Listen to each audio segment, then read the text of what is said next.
മലപ്പുറത്ത് വീട്ടിൽ പ്രസവം നടത്തുന്നതിനിടെ യുവതി മരിച്ചു. മലപ്പുറം ചട്ടിപ്പറമ്പിലാണ് സംഭവം നടന്നത്. വീട്ടിലെ പ്രസവത്തിനിടെ പെരുമ്പാവൂർ സ്വദേശിയായ അസ്മയാണ് മരിച്ചത്.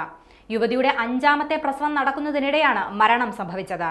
ചട്ടിപ്പറമ്പ് ഈസ്റ്റ് കോഡൂരിൽ കഴിഞ്ഞ 1.5 വർഷമായി വാടകയ്ക്ക് താമസിച്ചു വരികയായിരുന്നു ആലപ്പുഴ സ്വദേശിയായ സിറാജുദ്ദീനും കുടുംബവും. പിന്നാലെ ഗർഭിണിയായിരുന്ന അസ്മ ഇന്നലെ വൈകിട്ട് 6 മണിയോടുകൂടിയാണ് വീട്ടിൽ പ്രസവിച്ചത്. പ്രസവത്തെ തുടർന്നുണ്ടായ അമിത രക്തസ്രാവമാണ് യുവതിയുടെ മരണത്തിന് കാരണമായതെന്നാണ് വിലയിരുത്തൽ.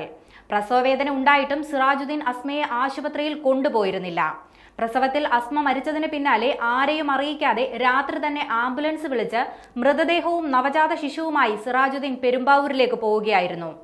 ഇന്ന് രാവിലെയോടെയാണ് മൃതദേഹം ഭർത്താവ് സിറാജുദ്ദീൻ പെരുമ്പാവൂരിലെ വീട്ടിലെത്തിച്ചത്. പെരുമ്പാവൂരിലാണ് അസ്മയുടെ വീട്. ഇവിടെ അസ്മയുടെ മൃതദേഹം കൊണ്ടുവന്ന് സംസ്കരിക്കാനുള്ള ശ്രമം നടത്തിയപ്പോഴാണ് യുവതിയുടെ വീട്ടുകാരും നാട്ടുകാരും അടക്കം ഇടപെട്ടത്. തുടർന്ന് പോലീസ് എത്തി മൃതദേഹം പെരുമ്പാവൂർ താലൂക്ക് ആശുപത്രിയിലേക്ക് മാറ്റുകയായിരുന്നു.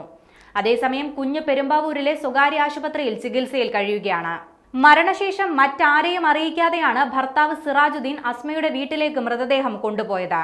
അയൽക്കാരുമായി അധികം ബന്ധം പുലർത്തിയിരുന്ന ആളായിരുന്നില്ല സിറാജുദ്ദീൻ. അതേസമയം യുവതിയുടെ മരണത്തിൽ കുടുംബം പെരുമ്പാവൂർ പോലീസിൽ പരാതി നൽകി.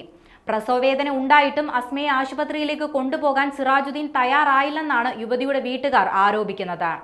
യുവതിയുടെ മരണത്തിന് പിന്നാലെ പോലീസ് അന്വേഷണം ആരംഭിച്ചിട്ടുണ്ട്. യുവതിയുടെ വീട്ടുകാരുടെ അടക്കം മൊഴിയെടുക്കുമെന്ന് പെരുമ്പാവൂർ പോലീസ് അറിയിച്ചു.